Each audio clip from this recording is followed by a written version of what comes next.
तंबाकू जो है ना, इंसान लोग पिछले 400 साल से इस्तेमाल कर रहा है। टोबैको बहुत हार्मफुल होता है। टोबैको से जो है कैंसर होता है, ओरल कैंसर होता है, यूरिनरी कैंसर होता है, बहुत सारा माउथ कैंसर वगैरह होता है, ये सब होता है। टोबैको टोबैको टोबैको ध्यान देना, सुनना बात को ध्यान से। ये मान लो कि सिगरेट है, ठीक है। तो जो सिगरेट है वो मान लो अगर जलता हुआ सिगरेट को अगर पीता ना ध्यान देना, अगर मान लो सिगरेट अगर वो जल रहा है ऐसे, है ना, जल रहा है मतलब ऐसे नहीं, मान लो आग लग रहा है उसमें फायर, तब पिएगा तो मतलब ठीक है, मतलब ठीक तो नहीं है, लेकिन सुनो, लेकिन नॉर्मली जो सिगरेट जो पीता है वो होता है इनकम्प्लीट बर्निंग, कार्बन मोनोऑक्साइड निकलता है। कंप्लीट बर्निंग हो तो कार्बन डाइऑक्साइड निकलेगा। समझ में आ रहा है बात?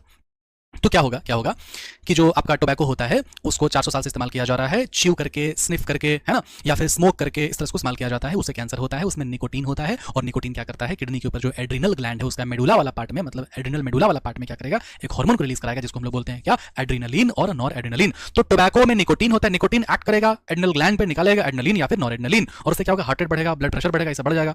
शायद इसी कारण से जो है फूकने से, क्योंकि ब्लड प्रेशर, हार्ट मतलब ब्लड प्रेशर वगैरह सर्कुलेशन तेज हो जाएगा ना, तो मतलब जो है, समझा तो लोग नहीं समझा, शायद इसी कारण से जो है प्रेशर बन जाता है ना, जिसको पॉटी नहीं आता है सुबह में वो 2 सुट्टा मारेगा और पॉटी आ जाएगा।